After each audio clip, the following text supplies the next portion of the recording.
এই স্থানটি ছিল লুফটুলাফা, জার্মান বিমান বাহিনীর একটি গোপন গবেষণা কেন্দ্র, যেখানে তারা সম্পূর্ণ যুদ্ধ পরিচালনা করত। 1930-এর দশকে জার্মানিতে নির্মিত হয় এই কেন্দ্র।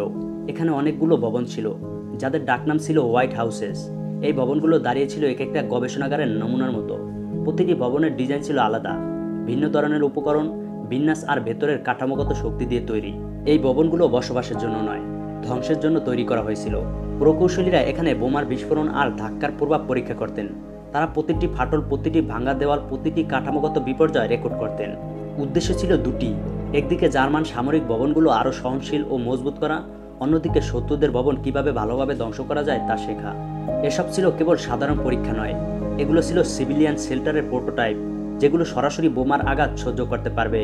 এই ভবনগুলো ছিল স্টেরওয়াল বাংকার হিসেবে ডিজাইন করা, যেগুলো প্রমাণ করত জার্মানিয়ার শহরের পরিকল্পনা, যেটি হিটলারের স্বপ্নের নতুন রাজধানী হিসেবে গড়ে তোলা হয়েছিল।